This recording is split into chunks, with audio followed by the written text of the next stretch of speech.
오늘 말씀의 제목은 우리와 같으신 예수님이란 제목으로 말씀 나누기를 원합니다. 하나님께서 우리를 구원하심의 그 의미가 무엇인지를 먼저 우리가 한번 생각을 해봐야 됩니다. 출애굽기 3장 12절 말씀에 보면 하나님이 이르시되 내가 반드시 너와 함께 있으리라. 네가 그 백성을 애굽에서 인도하여 낸 후에 너희가 이 산에서 하나님을 섬기리니 이것이 내가 너를 보낸 증거니라 라고 하나님이 말씀하십니다. 하나님께서 이스라엘을 구속하신 그 목적이 뭐냐, 이것에 대한 이야기인 것이죠. 이스라엘이 애굽에서 노예되었기 때문에 그들에게 자유를 주시려고 구원하신 것이냐, 그런 것이라면 하나님이 이렇게 말씀하셔야 되겠죠. 네가 그의 백성을 애굽에서 인도하여 낸 후에 너희가 이 산에서 하나님을 섬기리니 이것이 내가 너를 보낸 증거니라 라는 이 말을 하시면 안 돼요. 하나님께서 모세를 보내면서 백성을 애굽에서 인도하여 내서 하나님을 섬기게 할 것이다 라고 이야기를 한 것이죠. 그러니까 애굽에서 구원하여 내신 목적은 뭐냐면 인간의 자유를 위하여서, 인간의 행복을 위하여서 구원하는 것이 아니라는 것이죠. 인간에게 진정한 자유가 무엇인지를 하나님께서 알려주기를 원하셨고, 진정한 자유는 사탄으로부터의 해방과 동시에 하나님을 섬기는 데에서 진정한 자유가 있다라고 이야기를 하는 것이죠. 그러니까 진정한 자유는 하나님께 속할 때만, 종속될 때만 그 자유를 누릴 수가 있음을 하나님께서는 처음부터 모세를 보내실 때부터 말씀을 하셨다라는 것이죠. 그런데 많은 사람들이 예수 그리스도의 구원을 어떻게 생각하냐면 자신의 만족과 자신의 유익과 자신의 참 자유를 이야기하는 것으로만 이야기합니다. 거기서 말하는 자유라는 것이 무엇입니까? 예수에도 속하기를 원하지 않는 자유, 삼위 하나님으로부터 완전한 자유를 꿈꾸는 것이 그리스도인들 중에도 너무나 많다는 것이죠. 그래서 분명히 하나님은 모세가 바로에 가서 무슨 이야기를 합니까? 이스라엘 백성을 3일 길을 가게 하라. 우리가 뭐하러 간다고 그랬죠? 예배하러, 하나님께 예배하러, 하나님을 섬기려고 거기서 가서 해야 된다. 그러니까 바로가 여기서 해라 라고 이야기하는데 하나님께서 안 된다고 이제 그러시죠. 분명하게 하나님은 이스라엘을 구원하실 때 하나님을 섬기게 하기 위하여서 그들을 구원하셨다는 것입니다. 왜냐하면 하나님을 섬기는 것 안에서 인간의 참다운 자유가 있기 때문에 우리가 구원받는 이유가 무엇인지를 잘 헤아려야 된다는 것이죠. 하나님을 섬기는 것을 우리가 뭐라고 합니까? 하나님을 섬기는 건 구약에서는 뭐라고 그러고 신약에서는 뭐라고 그러죠? 구약에서는 제사, 신약에서는 예배라고 이제 이야기를 합니다. 하나님께서 이 종속되는 그 가장 근원적인 방편이 바로 예배인데, 성경에 보면 레위기나 민수기나 출애굽기를 통해서 하나님께서 하나님께 어떻게 제사 드려야 될지를 쭉 나열해 주셨습니다. 하나님께 예배할 수 있는 방편을 인간이 원하는 대로 니네 마음대로 드릴 것이 아니라 하나님이 명령하신 방편대로 행하라고 말씀하셨어요. 그래서 하나님께 어떻게 예배해야 되는 것을 배우고 또 하나님께서 무엇을 기뻐하시는 것을 배우는 것이 레위기의 말씀이에요. 그런데 놀라운 것은 무엇입니까? 그리스도인들이 레위기의 말씀을 아무것도 모른다라는 것이죠. 아예 알기를 원하지 않아요. 이 말은 무엇입니까? 스스로 하나님께 속하기를 원하지 않는 것이죠. 하나님께 속하는 일이 가장 기본적이고 구원받은 목적인데 하나님께 종속되기를 원하지 않는 자들, 그러한 자들이 저국교회 그리스도인인 경우가 허다하다라는 것입니다. 그런 점에서 여러분은 어떻습니까? 예수 그리스도의 구원을 완전한 하나님으로부터 자유를 꿈꾸면서 구원을 이야기를 하는 것인가요? 아니면 하나님께서 주신 자유로 우리가 베드로 전후서에서 보았던 것처럼 그 자유를 가지고 뭐 했죠? 다시 삼위 하나님께 종속되는 그 방식으로 하나님께 서 있는 자들인가 우리가 한번 생각을 해봐야 된다는 것이죠. 그렇지 아니하면 도무지 하나님의 말씀을 중요하지가 않는 것이죠. 왜 조국교회 안에서 레위기와 요한계시록이 해석이 되지 않습니까? 하나님께 종속되고 하나님께 예배하는 방식에 대해서 관심이 없다라는 거죠. 그냥 늘 해왔던 내 편리대로 예배 그거 뭐 드리면 드리고 말면 마는 것, 내가 한번 와서 일주일에 한 번 시간 잠깐 내다 가는 것, 뭐 이런 정도로 하나님께서 구속하신 그 목적을 그렇게 바라보기 때문에 아무것도 알 길이 없다라는 것이죠. 그리고 레위기의 말씀을 모르니까 뭘 모릅니까? 제사장이 어떤 모습으로 하나님 앞에 서서 가고 있는가, 이것에 대한 의미를 알 길이 없어요. 그래서 어떻게 합니까? 조국교회 안에 목사가 제사장이 하는 기능적인 한 부분을 취하는 것인데도 본인이 제사장인 척해도 그것을 항거하는 성도들이 없어요. 이것은 구원에 대한 뒤틀림에서 온 것입니다. 분명하게 하나님께서 우리를 구원하신 목적은 우리를 하나님께 종속시키셔서 완전한 자유와 하나님의 그 종속됨의 혜택을 누리게 하시기 위하여서 우리를 구원하셨는데, 우리가 하나님께 종속하는 일에 매우 등한시하는 것의 증거가 뭐냐? 레위기의 말씀을 아는 바가 없고, 레위기의 말씀을 아는 바가 없기 때문에 대제사장의 역할에 대해서 무관심하다라는 것이죠. 이것이 우리의 현실입니다. 그런데 오늘 히브리서 기자는 우리한테 무슨 이야기를 하냐면 5장 1절부터 10절까지의 대제사장에 관한 이야기를 하고 있습니다. 인간 대제사장, 구약의 대제사장의 모습이 어떠한지를 1절부터 4절까지 언급을 하고 5절부터 10절까지는 이 인간 대제사장의 한계를 뛰어넘으신 예수 그리스도께서 대제사장 되심의 의미를 비교하면서 설명을 하고 있습니다. 그런 면에서 아주 중요한 본문이에요. 자, 먼저 히브리서 기자가 언급하는 구약의 대제사장에 대해서 세 가지를 이야기를 합니다.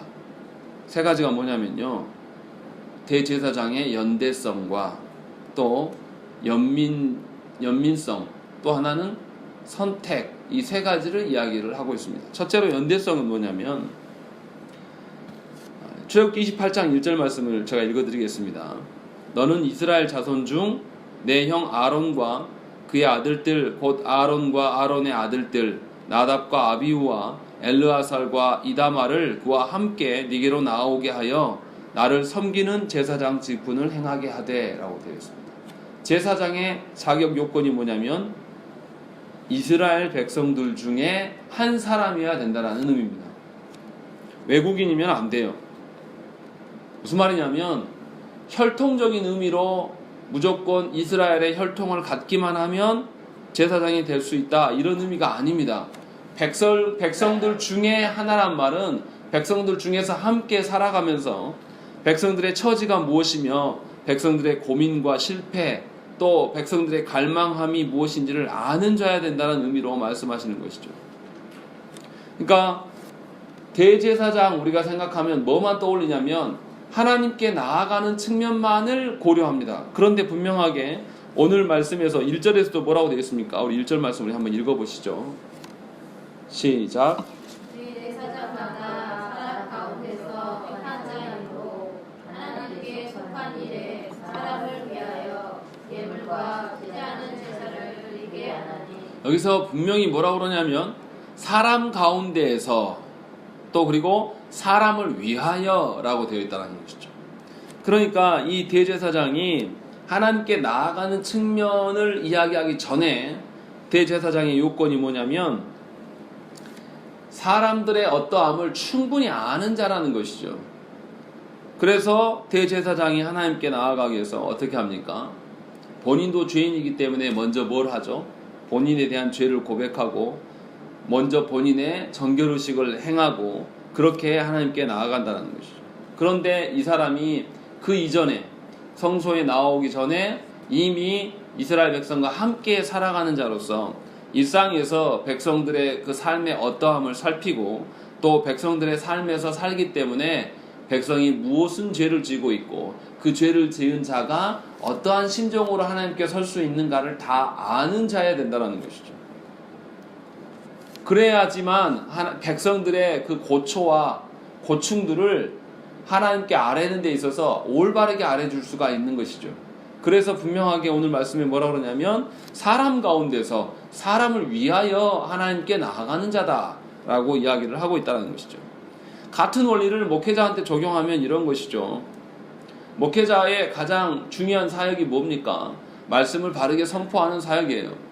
그런데 그 말씀을 바로 선포하는 사역에 있어서 우리 교회와 아무 상관없는 말씀을 선포하면 그건 의미가 없는 것이죠. 우리 교회의 성도들의 삶이 어떻고 성도들의 말씀에 대한 이해도가 어떠한지를 알고 그것에 맞춰서 설교가 돼야 돼요. 그렇지 않고 그냥 목사가 늘 서재에만 머물면서 성도들의 삶이 고충이 뭔지 아무것도 모르고 그들이 무엇 때문에 헷갈려 하는지에 대해서 전혀 아는 바가 없이 설교하면 그 설교는 허공에 메아리밖에 되지 않습니다. 개혁교회를 지향하는 우리나라의 그 이식된 개혁교회를 이야기하는 그 교회들의 특징이 뭐냐면 성도들의 삶을 돌아보지 않아요. 그래서 매우 수준 높은 설교가 선포된다 할지라도 그들의 삶의 어떠한 것에 대한 그 면밀한 돌아봄이 없으면 그것은 의미가 없는 것이 됩니다. 목양이 될 수가 없다라는 것이죠. 그래서 이 목회자가 어떻게 합니까? 왜 카톨릭의 사제는 결혼을 하지 않는데 개신교의 목사는 결혼을 합니까? 칼빈도 결혼을 했어요. 결혼을 함으로써 어떻게 합니까? 일반 성도들의 가정생활과 아이를 낳고 키우면서의 그 고충과 괴로움들을 함께 겪으면서 일상에서 바쁜 일들로 분주하게 또 살아가면서 돈의 문제로도 고민하고 질병의 문제로도 함께 고민하면서 성도의 삶을 이해해야지만 합당한 설교가 가능하게 되는 것입니다. 그렇기 때문에 이 제사장, 대제사장의 그 하나의 그 조건은 뭐냐면 백성들 중에 한 사람이어야 돼요. 백성들의 삶을 알고 고충을 아는 자로서. 이것을 뭐라고 이야기하냐면 연대의식이다 이렇게 말할 수가 있는 것이죠. 예수님께서 어떤 자로 이 땅에 오셨습니까? 세상에서 고결하고 높은 자로 오시지 않았어요. 예수님이 태어나셔서 어디에 누우셨습니까? 말 먹이통에 누우셨어요. 이 말은 뭡니까?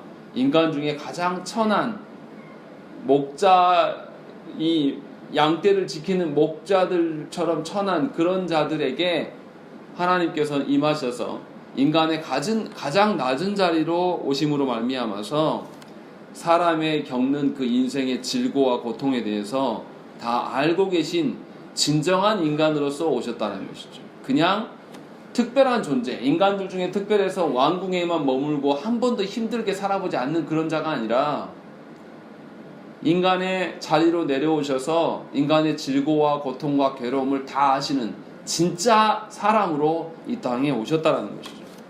그래서 사람의 대표라고 말할 수가 있는 것입니다. 그래서 하나님께 나아갈 때 하나님과 사람 사이에 화목을 이야기할 수가 있게 되었다는 것이죠. 그런 방식으로 대제사장이 분명히 백성들과 연대성을 가져야 된다는 것이죠. 마찬가지로 교회 목회자도 성도들과 연대성을 가진 성도 중에 한 명이에요. 뭔가 특출난 것처럼 구별돼서 다른 존재처럼 이야기하는 경우가 허다한데 이것은 아주 교만한 것입니다. 예수께서도 그렇게 행하지 않으셨어요. 목회자만 그렇습니까? 교회 안에 중직자들, 조국교회가 타락한 이유가 뭡니까? 장로만 되면 모든 것이 끝난 것처럼 배우려고 하지 않아요. 제가 장로님들 중에 고개 숙이면서 배우려고 하는 분들 극히 드물어요. 아주 교만합니다. 아는 것은 아무것도 없어요. 목사님들은 교육이라도 하고 또 노예 활동하면서 그 많은 샘플들을 주고받고 이야기를 하지만 이 조국교회 장로님들은 목양도 하지 않습니다. 신방도 하지 않아요. 그냥 교회 안에 행정으로서 본인이 왕 되려고 하는 것이죠. 그러니까 말씀도 모르고 법도 몰라요. 그렇게 교만한 상태로 나아가기 때문에 장로들이 교회를 찢어내는 데 앞장섭니다. 그러나 분명히 교회의 지도자들은 성도들 중에 한 명이어야 돼요. 성도들의 고충과 고민을 아는 자야 돼요. 또 우리의 가정으로 이야기하면 어떻습니까? 가장은 자녀들의 아픔과 고충을 알아야 돼요. 무조건 가부장적으로 주입식으로 하는 것은 자녀를 죽이는 것입니다. 이처럼 하나님께서는 대제사장이 백성들 중에 한 명이어야 됨을 분명하게 언급하시면서 그런 자를 하나님의 그 직분자로 하나님께서 불러내시고 있다는 것입니다. 두 번째는 뭐냐면 2절과 3절 우리 한번 읽어보시죠. 읽겠습니다. 시작. 나 무식하고 미혹된 자를 능히 용납할 수 있는 것은 자기도 연약에 힘쓰여 있으니라.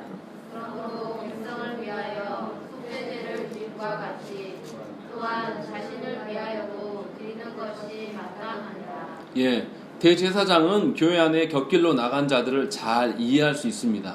왜냐하면 대제사장 자신도 죄인이기 때문에 죄로 말미암아 타락의 길로 나간 자들을 충분히 이해할 수 있어야 됩니다. 백성들의 죄만이 아니라 자신의 죄 때문에라도 희생제사를 또 드려야 하기 때문에 이 대제사장들은 대속죄일에 어떻게 합니까? 백성들의 죄를 위하여서 피 뿌리는 걸로 지성소로 나아가기 전에 뭐부터 해야 됩니까? 먼저 자신의 죄악에 대해서 하나님께 사죄의 과정을 거쳐야 합니다. 그러니까 하나님 앞에 사죄의 경험이 있고 난 이후에 그리고 정결한 상태에서 하나님께 백성들의 죄를 들고 나가는 자이기 때문에 백성들의 죄를 보면 못 참는 자가 대제사장일 수가 없다는 것이죠. 백성들의 죄와 백성들의 죄로 말미암아 그들이 타락하고 돌아오지 않는 자들을 향해서 긍휼히 여기고 불쌍히 여기는 마음이 이 대제사장들에게 있어야 된다는 것이죠. 자신도 또한 그런 자였고 그런 죄를 하나님께 용서받은 자이기 때문에 죄악 중에 살아가고 자신을 대적하고 괴롭히는 성도들을 향하여서 긍휼히 여길 수 있는 마음이 있어야 되는 것이 교회의 지도자의 정상적인 태도예요. 어떤 자신이 원래부터 갖고 있었던 성품적인 관대함 이런 것을 말하는 것이 아니에요. 삼위 하나님 앞에 자신의 죄악을 용서받고 삼위 하나님 앞에서 자신이 아무런 가치가 없는 자인데 하나님께서 지도자로 세워주심에 대해서 오히려 부족하게 여기고 오히려 죄송스럽게 여기면서 교회 안에 타락하고 교회 안에 교회를 찢어내는 자들을 향하여서 긍휼히 여기고 불쌍히 여기는 마음을 가져야 된다는 것이죠. 그것이 대제사장의 너무나 당연한 태도라는 것이죠. 그러니까 대제사장이 죄를 용서하는 측면뿐만 아니라 일상을 살아가면서 있어서도 어떻습니까? 자신의 연약함과 자신의 부족함이 늘 노출돼요. 그것이 대제사장의 직분자예요. 백성들과 동일하게 육신의 연약함 가운데 있고 늘 지적인 한계를 맛보고 있으며 정서적인 연약함으로 인하여서 감정이 오르락내리락 한다는 것이죠. 이러한 경험들이 있어서 교회 안에 타락하고 무지하고 곁길로 나간 자들에 대해서 이해할 수 있게 된다는 것입니다. 그런데 안타까운 것은 뭐냐면 조국교회 지도자들은 어떻습니까? 본인은 마치 다른 종족인 것처럼 본인은 마치 또 다른 영성이 있는 것처럼 뭔가 자신은 영적으로 더 탁월한 존재인 것처럼 늘 말을 하고 다닙니다. 그런데 그 안에는 긍휼함을 찾아볼 수가 없어요. 오늘 말씀에 보면 하나도 그 자격이 없어요. 우리들은. 그렇게 긍휼함이 우리 가운데 없다라는 것이죠. 얼마나 안타깝습니까? 그러니까 성도들이 곁길로 나가고 타락하는 성도가 있으면 목회자와 또 교회 안의 장로님들이 보듬어주고 기다릴 수 있고 긍휼히 여기는 마음이 있는 게 아니라 그들을 정죄하고 그들에 대해서 다시금 교회에 돌아올 수 없도록 욕하고 그렇게 만드는 것이 우리 교회의 현실인 것이죠. 그런 점에서 우리 자신을 우리가 돌아봐야 한다는 것이죠. 하나님께서 대제사장들을 어떻게 세우셨는가를 우리가 한번 살펴야 된다는 것입니다. 목회하면서 설교하고 권면하는데 말 안 듣고 성도들이 끝까지 고집스럽게 거부하고 대드는 거 정말 괴롭습니다. 그런 성도들이 생기면요 설교하기도 힘들어요. 그런데 하나님은 이 대제사장을 세울 때 그 방식대로 대제사장도 죄 가운데 있고 연약함에 있고 자격 없는 자들이었으면 하나님 너무나 잘 알게 하시고 늘 경험케 하심으로 말미암아서 하나님의 긍휼을 통하지 않고는 그 직분을 감당할 수 없는 자임을 하나님께서 늘 각인시키셨다는 것이죠. 그런 방식으로 하나님께서 우리를 불러 세우셨다는 것입니다. 그러니까 교회의 지도자들이 어떻게 설 수밖에 없습니까? 지적인 우월감이나 어떤 내가 신비 체험을 내가 너보다 더 많이 했기 때문에 내가 너보다 더 뛰어나, 이런 태도를 취할 수가 없다라는 것이죠. 오히려 자신이 교회 직분자인데 자신이 싫어하는 사람이 생기고 긍휼히 여기지 못하는 사람들이 생겨나면 도리어 하나님 앞에 가서 울어야 돼요. 자신이 자격 없는 존재고 자신은 하나님 앞에 교회 안에 직분자로 서면 안 되는 자임에 대해서 하나님께 자신의 그 오만함과 교만함을 두고 하나님께 구해야 된다는 것이죠.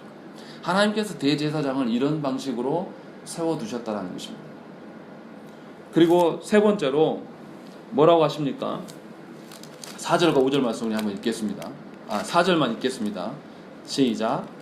이 종기는 아무도 스스로 취하지 못하고 오직 아론과 같이 하나님의 부르심을 받은 자가 할 것입니다. 예, 제사장은 하나님께서 직접 선택하고 백성들 앞에서 세우셨습니다. 하지만 하나님께서 세우심을 외면하고 다른 방편으로 제사장의 직무를 감당하려 할 때에 하나님께서는 제사장의 직무를 도둑질한 자들에 대해서 어떻게 합니까? 가차없이 징벌하셨습니다. 사울이 무슨 실수로 인하여서 하나님께 진노를 받습니까? 사무엘이 오기까지 기다리지 않고 제사를 감행해버립니다. 제사장의 직분은 본인에게 부여된 것이 아님에도 불구하고 그로 말미암아서 하나님께 이제 모든 나라의 통치권을 몰수당하는 것이죠. 그리고 우리가 아침에 읽었던 우시야 왕 어떻습니까? 우시야 왕이 제사장이 그 향 피우는 것들을 본인이 하고 싶어서 가로채버려요.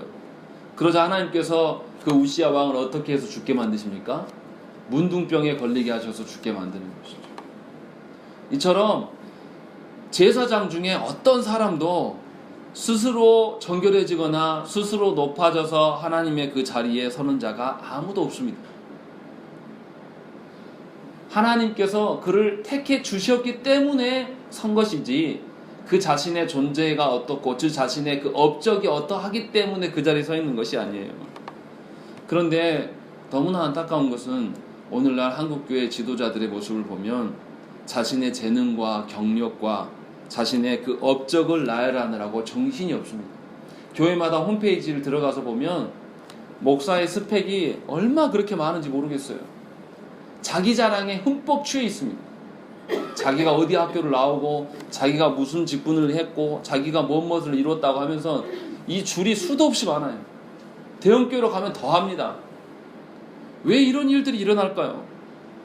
하나님께서 자신을 택하여 준 것보다 더 중요한 것이 무엇이 있습니까? 하나님께서 나를 택해 주셔서 자격 없는 자를 목사로 세우셨음보다 더 중요한 게 어디 있겠습니까? 그것 말고 우리가 뭘 더 바랍니까? 그런데 목사님들만 그럽니까? 아니에요. 교회들마다 청빙할 때 어떻습니까? 이건 목사를 청빙하는 게 아니에요.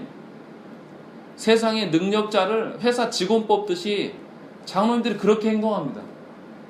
와서 설교 한번 해보라고 자기들이 점수 매기고, 이거 하나님이 택해 주신 그것에 대해서 하나님이 우리 교회의 담임 목사를 택해 주실 것이다라는 겸손함이 성도들한테 아무것도 없어요. 옛날 목사님들은 그렇게 하지 않았다고 제가 들었어요. 아주 정중하게 선임 목사님이 교회에 정말 필요한 목사님을 소개를 하면 장로님들이 거의 그대로 받았고 그걸 믿고 신뢰했어요. 그러니까 교회가 안정적이었죠. 근데 오늘날 한국교회 모습은 엄청 교만합니다. 하나님이 택해 주심에 대해서 목사 자신도 그것이 중요하지 않고 성도들 역시도 그것이 중요하지 않아요. 하나님이 택하셔서 세워놓은 직분자고 종임에 대해서 아무도 인정하지 않는 것이죠. 그냥 인간적인 방법으로 너 어디 학교 나왔냐, 너 무슨 공부를 했냐, 너 석사까지 했냐, 박사까지 했냐, 아니면 네가 또 무슨 사회에서 무슨 일 하다가 목회하러 왔냐, 이런 기준으로 하나님의 택하심을 대해서 완전히 무시하는 것이 우리 공동체 또 조국교회의 직분자들의 행태라는 것입니다. 그런 점에서 분명히 이 히브리서 기자가 우리한테 권면하는 대제사장의 직분과는 하등의 상관이 없는 직분자들로 우리가 서 있음을 우리가 돌아봐야 된다는 것입니다.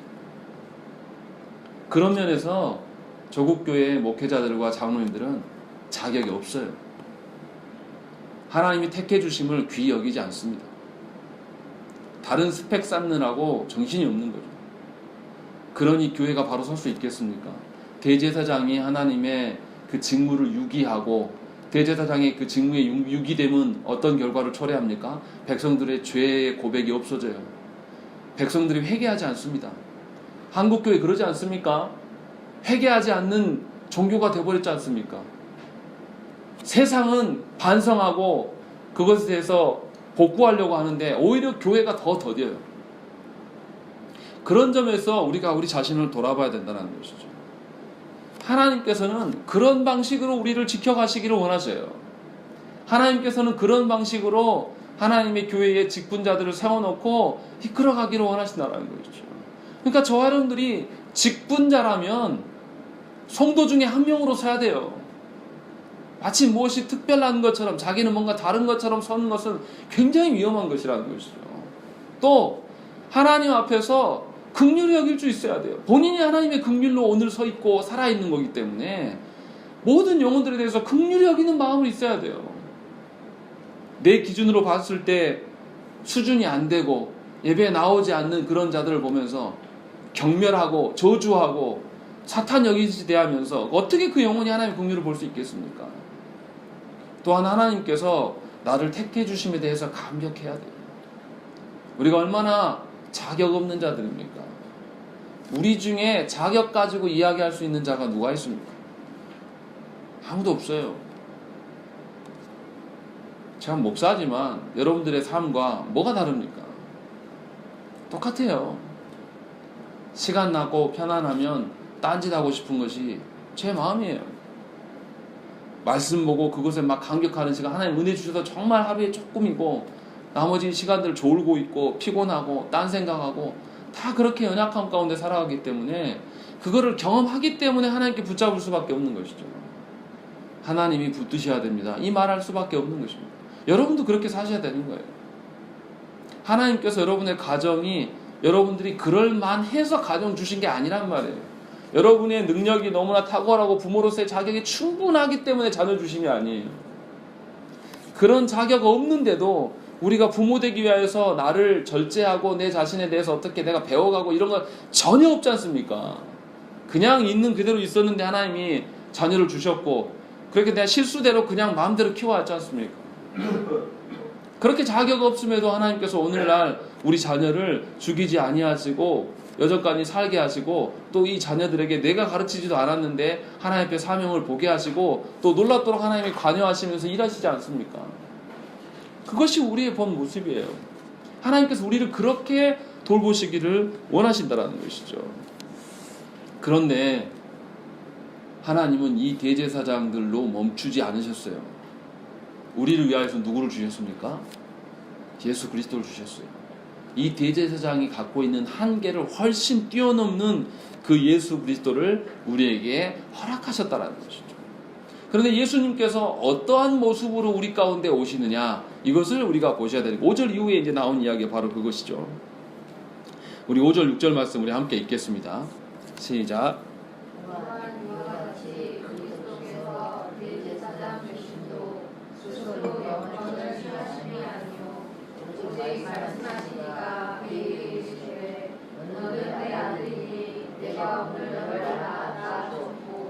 또한 이와 같이 다른 데서 말씀하시되 네가 영원히 멜기세덱의 반차를 따르는 제사장이라 하셨으니. 예. 여기 보면 그 구약의 성경을 두 구절을 인용해 왔습니다. 첫 번째 구절, 너는 내 아들이니 내가 오늘 너를 낳았다. 이 구절은 시편 2편 7절에 있는 말씀입니다. 내가 여호와의 명령을 전하노라. 여호와께서 내게 이르시되 너는 내 아들이라. 오늘 내가 너를 낳았도다 라고 이야기하는 것이죠. 시편 2편에서는 예수님께서 진정한 메시아이시면서 또 하나님이 보내신 영원한 왕이심을 드러내는 그런 본문이에요. 그리고 6절에 인용하였던 네가 영원히 멜기세덱의 반차를 따르는 제사장이라, 이 부분은 시편 110편 4절 말씀을 가져온 것입니다. 여호와는 맹세하고 변하지 아니하시리라. 이르시기를 너는 멜기세덱의 서열을 따라 영원한 제사장이라 하셨도다 라고 되어 있습니다. 구약 성경에서 예수님께 이 멜기세덱의 계열을 쫓는 제사장임을 언급한 부분은 시편 110편이 처음입니다. 이전까지는 그 말을 들어본 적이 없어요. 대제사장 하면 아론의 계열로 다 알고 있었는데 메시아에 대한 언급이 나오면서부터 갑자기 멜기세덱에 대한 언급들이 나옵니다. 이스라엘 사람들은 멜기세덱이 누군지를 너무나 잘 알아요. 왜냐하면 아브라함의 이야기를 알기 때문에 그렇다는 것이죠. 창세기에서 멜기세덱이 뭐라고 합니까? 어디의 왕이라고 하죠? 살렘의 왕이다 라고 이야기하면서 또 뭐라고 그럽니까? 살렘의 왕이면서 무슨 직분을 가진 자라고 이야기합니까? 하나님의 제사장이다 라고 이야기하는 것이죠. 그냥 제사장이 아니라 인간의 어떤 혈통을 따른 아론의 계열의 제사장이 아니라 아직 아브라함 시대 때는요, 하나님께서 율법을 주시지 않았어요. 어떤 제사장이 세워지지 않은 시대인데 이미 하나님께서 뭐라고 합니까? 이 멜기세덱이 어디서 왔고 어떻게 죽었는지 성경은 말하지 않아요. 그러니까 알 수는 없어요. 그러나 분명히 아브라함을 알고 있던 이스라엘 사람들 가운데 멜기세덱은 왕이면서 동시에 뭐죠? 하나님께서 보내신 제사장이라고 이야기를 한다는 것이죠. 매우 신비적인 존재. 하나님께서 세우신 제사장이다라는 것을 이들이 알고 있다는 것이죠.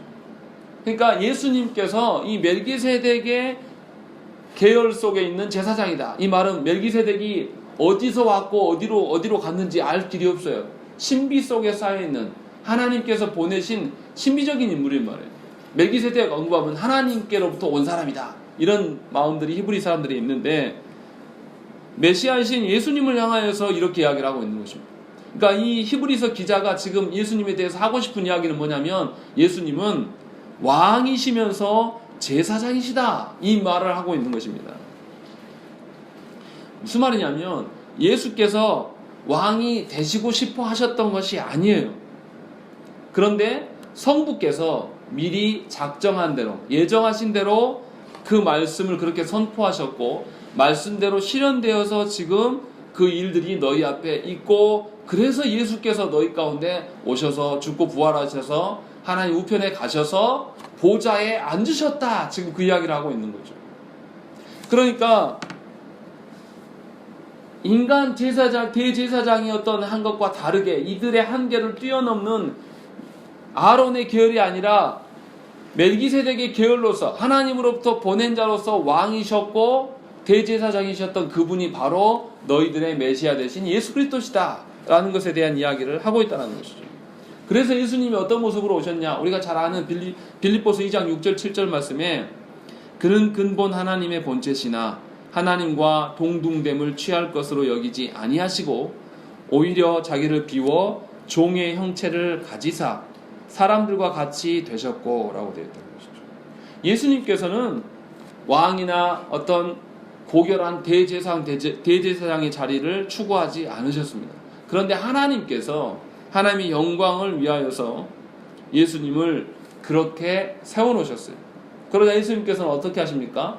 왕직과 대제사장의 그 직분을 순종함으로 드러내세요. 근데 어떤 방식으로 순종하냐면 그 왕직을 많이 누리고 혜택을 받는 방식이 아니라 철저하게 낮아지셔서 죽는 데까지 이르는 그 순종의 모습을 보여주십니다. 다시 말하면 하나님께서 말씀하시는 이 왕, 하나님께서 말씀하시는 대제사장의 모습이 어떠한 것인가를 예수님을 통하여서 정확히 보여주고 계신다는 것이죠. 제가 계속 구구절절 강조하는 것처럼 직분자, 하나님께서 세우신 이 직분이 겸손함을 근거로 해야 되고 하나님 앞에 복종함이 전제되어야 된다는 것이죠. 이런 점에서 예수님은 대제사장으로서의 그 직분을 아론의 계열과는 전혀 다르게 탁월하게 수행하신 것이죠. 다시 말하면 이런 거예요. 아론의 계열을 따르는 대제사장들 어떻습니까? 늘 하나님께 순종하고 이 대제사장만 되면 실수도 없고 늘 순종의 모습으로 복종의 모습으로 살아왔습니까? 아니에요. 제사장의 무리들이 하나님의 것을 손대다가 즉사하는 인간들도 있었고 불타 죽은 인간들도 많고 하나님 앞에 제사장인데도 불구하고 무슨 모습을 보이죠? 불순종의 모습을 계속 보여요. 그런데 예수님이 이들보다 훨씬 더 탁월한 대제사장이라는 의미는 뭐냐면 이미 하나님이셔서 탁월하게 하셔도 되는데, 잘난 척 하셔도 되는데 그렇게 하지 않으셨다는 거예요. 그리고 어떻게 해요? 겸손하고 완전한 순종의 모습을 보이셨다는 것이죠. 한 번도 하나님을 향하여서 어기지 않고 그 일들을 감당해 나가셨다는 것이죠. 그래서 예수님의 생애가 어떻습니까? 7절부터 9절까지 말씀을 한번 읽어보시죠. 읽겠습니다. 시작. 그는 육체에 있을 때에 자기를 죽음에서 능히 구원하신 이에게 심한 통곡과 눈물로 간구와 소원을 이루고 그의 경건하심으로 말미암아 들으심을 얻었느니라.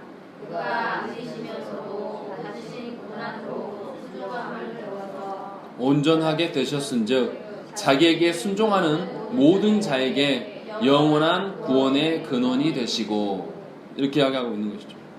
예수님께서 십자가를 앞두고 어떻게 하십니까? 하나님께 간구했습니다. 분명히 예수님은 자신을 구원하실 수 있는 분이에요.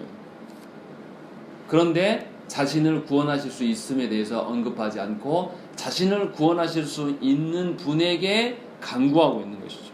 그냥 간구하는 게 아니라 통곡과 눈물로 간구하는 것이죠.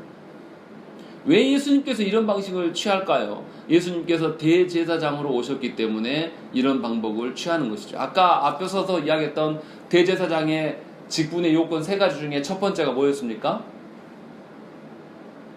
백성 중에 한 사람, 연대성이 있어야 돼.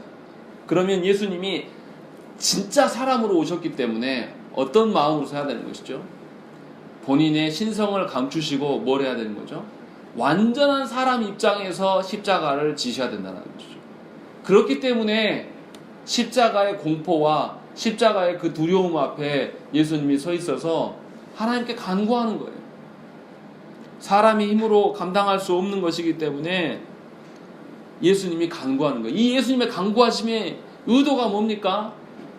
대제사장으로서 사람들에게 하나님의 간구하심, 하나님을 철저히 의존하고 하나님께 이 사람 중에 한 명으로서 서 있기 위하여서 예수님이 간구하는 거예요. 예수님이 그 십자가가 하나님이신 예수님이 두려워서 무서워서 하는 게 아니란 말이에요. 우리가 그렇게 오해하면 안 돼요. 진짜 사람으로서 대제사장으로서 사람 중에 백성 중에 한 명으로서 서 있기 때문에 사람이 당해야 될 고난을 그가 그대로 몸소 경험하시면서 사람이 할 수 있는 최선의 방책이 뭡니까? 하나님께 간구하는 거예요. 그래서 하나님께 간구하러 나아간 것입니다. 근데 우리는 그 말씀을 보면서 어처구니 없이 오해하는 것이죠. 자유주의자들은 뭐라고 합니까? 예수님이 두려웠다. 예수님이 하나님이신데 무서워했다. 봐라, 예수는 하나님 아니다. 인간이다. 이런 이야기를 하는 것이죠. 그러나 예수님은 대제사장으로서 백성 중에 한 명으로 서 계셨다는 것이죠. 이것이 순종의 모습이에요. 하나님께서 대제사장으로 가라고 하셨기 때문에 대제사장의 요건으로서 백성 중에 한 명으로 서셔야 하기 때문에 그렇게 순종하고 있는 것이죠. 마가복음 14장의 말씀 보면 베드로와 요하고보와 요한을 데리고 가실새 심히 놀라시며 슬퍼하사 말씀하시되 내 마음이 심히 고민하여 죽게 되었으니 너희는 여기 머물러 깨어있으라 하시고 조금 나아가서 땅에 엎드려 될 수 있는 대로 이때가 자기에게서 지나가기를 구하여 이르시되 아빠 아버지여 아버지께서는 모든 것이 가능하오니 이 잔을 내게서 옮기시옵소서. 그러나 나의 원대로 마시옵고 아버지의 원대로 하옵소서. 이렇게 말씀하신다는 거죠. 예수님이 뭐라고 하시냐면 마음이 심히 고민됐다. 죽을 것 같다. 이런 이야기를 하는 것이죠. 왜 이런 이야기를 하십니까? 대제사장으로서 완전한 사람이 되셔서 사람의 입장에서 지금 이 일을 보여주고 계신다는 것이죠. 그러니까 예수님이 사람이 되셔서 성육신 하심에 완전한 순종의 모습을 지금 보여주고 계신 거예요. 대제사장의 직분을 완벽하게 감당하시려고 그렇게 발언하신 것이죠. 그래서 예수님이 심히 번민하고 죽을 지경에 이르렀다. 이렇게 이야기하고 있는 것이죠. 이것은 성부 하나님의 뜻을 거스르려고 지금 하는 게 아니에요. 대제사장으로서의 자기의 직분을 감당함으로써 사람들 중에 한 명으로서 또 사람들이 겪고 있는 죄와 슬픔과 고통과 고뇌를 본인이 직접 겪으면서 함께 대제사장이 가져야 될, 대제사장은 어떻게 합니까? 하나님의 직분을 감당해 나가기 위해서 먼저 뭐예요? 본인의 죄와 연약함이 드러나고 그것이 드러난 것 때문에 하나님의 긍휼을 받고 그 긍휼을 받기 때문에 엇나가고 죄 중에 있는 사람을 불쌍히 여길 수 있는 마음을 갖게 되는 것이죠. 그것이 인간 대제사장의 모습이에요. 그러니까 예수님께서 인간의 그 아픔과 고통과 괴로움을 십자가 앞에서 전혀 누리실 필요 없는 그분이 대제사장의 직무를 감당하시려고 완벽하게 인간의 모습 가운데 처해 있다는 것이죠. 이것은 무슨 말씀입니까? 예수님께서 하나님이 주신 직분에 대해서 완전히 겸손하게, 완전히 복종하는 자세로 완벽한 사람이 되셔서 지금 서 있다는 것을 우리가 알 수 있다는 것입니다. 그런 점에서 예수님은 인간 대제사장보다 훨씬 더 탁월하신 분이에요. 우리가 잘 깨달아야 돼요. 뭔가 예수님은 인간과 다른 대제사장이기 때문에 다 승리하시고 이길 것으로 이렇게 해석하면 아주 미련한 방식입니다. 하나님께서 대제사장을 세우셔서 교회를 어떻게 지키시고 보존하셨는가를 조금만 알면 예수님께서 대제사장의 직분을 어떤 방식으로 이어가고 있는가를 우리가 볼 수 있다는 것이죠. 히브리서 기자는 이 부분을 강조하고 있는 것입니다. 그렇기 때문에 여러분의 인생의 고통과 괴로움의 그 질고들 예수님이 모르실 수가 없어요. 또 예수님을 만난 자라면 우리 안에 뭐가 있습니까? 예수님이 우리에게 베푸신 그 긍휼의 은혜가 우리 가운데 있어야 되는 것이 정상입니다. 은혜를 주시면 있고 은혜가 없으면 없고 이런 개념이 아니에요. 예수 그리스도를 만난 자라면 영혼을 향한 긍휼히 여기는 마음이 누구에게나 있어야 되는 것이 정상이에요. 그런데 어찌 된 것인지 영혼을 긍휼히 여기고 불쌍히 여기는 마음으로 그 영혼에게 복음을 전하는 것이 아니라 아주 공격적인 방법으로 그 사람의 입장과 처지를 고려하지 않고 내 입장만을 고려하면서 너 교회 나와, 안 나오면 알지. 거의 협박성으로 우리가 전도하면서 그런 식으로 우리가 대하는 거예요. 우리는 하나님으로부터 긍휼을 받은 자가 아닌 것이죠. 우리 안에 그런 모습이 하나도 드러나지 않아요. 왜요? 예수 그리스도 중심적인 삶을 안 살기 때문에. 예수 그리스도께 받은 은혜로 말미암아 우리가 간신히 서 있는 자임을 알면 예수님을 의지하면서 살 수밖에 없어요. 복음을 전할 때도 예수님께서 행하신 것을 알면 어떻게 함부로 전하겠습니까? 고민이 돼요. 히브리서를 말씀을 전하면서 계속 고민되는 것은 1장부터 계속 예수 그리스도에 대한 이야기를 하고, 근데 읽으면 읽을수록 무슨 생각이 드냐면 내가 너무 예수님에 대해서 너무 쉽게 가르쳤다, 예수님에 대해서 너무 단편적인 부분들만 언급했다라는 그런 죄책감이 계속 쌓이는 거예요. 여러분들은 어떻습니까? 히브리서 말씀을 들으면서 우리가 계속 수요 기도회 때마다 예수님에 대해서 배워가고 이야기하는데 우리가 예수님에 대해서 얼마나 오해하고 있었는지 점검하셔야 된다는 것이죠. 예수님은 대제사장의 직분 앞에서 완전한 순종의 모습을 보이십니다. 그리고 어떻게 됩니까? 9절 말씀 우리 한번 읽어보겠습니다. 7절 말씀 읽겠습니다. 시작. 오늘 죄 지시되 자기를 죽음에서 능히 구원하실 이에게 심한 통곡과 눈물로 고통과 소원을 돌려고 그의 구원하심으로 말미암아 늦으심을 얻었느니라. 예, 뭐라고 그러십니까? 기도를 올렸는데 그의 경건으로 말미암아 들으심을 얻었다, 응답받았다라고 이야기를 하고 있는 것이죠. 성부의 뜻을 거스르기 위한 것이 아니고 철저히 순종하는 모습으로 인간으로서 인간과 연대를 이룸의 그 간구를 보이심으로 말미암아서 하나님의 진노를 인간으로서 다 받으셨습니다. 그것이 바로 하나님의 기도의 응답이었음을 이야기를 하고 있는 것입니다. 그의 죽으심으로 말미암아 모든 인간이 경건에 거하게 되었습니다. 그 이야기가 예수님의 간구의 기도에 대한 응답입니다. 예수님은 죽으셨고 우리는 살아난, 그것으로 하나님께서 응답하셨다는 것이죠. 저와 여러분들은 그렇게 해서 구원받은 자들이에요. 그렇기 때문에 우리가 하나님 앞에서 영혼을 긍휼히 여기는 마음이 있어야 돼요. 인간적인 긍휼히 여기는 말하는 게 아니에요. 인간적으로 누구 참 불쌍하더라, 인간적으로 누구 고통 중에 있고 돈 없어서 또 뭐 부모가 없어서 이런 불쌍함을 말하는 것이 아닙니다. 저와 여러분들이 어떻게 하나님 앞에 섰는가를 보셔야 돼요. 그리고 우리가 그 긍휼함을 받았는데 도리어 우리가 그 하나님의 긍휼하심을 증거하지 못해서 우리의 어리석음과 연약함 때문에 하나님께 돌아오지 못한 자들에 대해서 죄송하게 여기고 하나님께 회개해야 됩니다. 그것이 우리가 할 수 있는 방편이에요. 그것이 우리의 태도예요. 것이죠.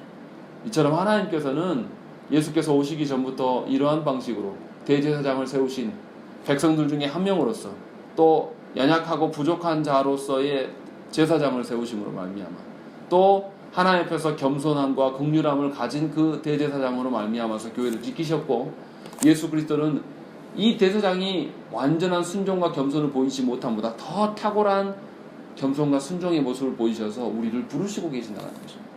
그런 점에서 여러분들의 영혼은 안전한 것이에요. 그런 점에서 여러분들이 어떤 일을 해도 대제사장 되신 예수 그리스도께서 희생하시고 헌신하시고 긍휼히 여기심으로 여러분들의 영혼을 지켜가신다는 것입니다. 그런 점이 우리에게는 가장 강력한 은혜이고 가장 강력한 든든함이 있다는 것입니다. 그런 점에 대해서 하나님의 그 선물이신 예수 그리스도의 그 어떠하심으로 참 평안과 만족과 위로를 받으시기 바랍니다. 그리고 동시에 우리의 그러하지 못함에 대해서 하나님께 간구하고 긍휼히 여겨달라고 구하는 자들이 되셔야 될 것입니다. 우리 함께 기도하시겠습니다.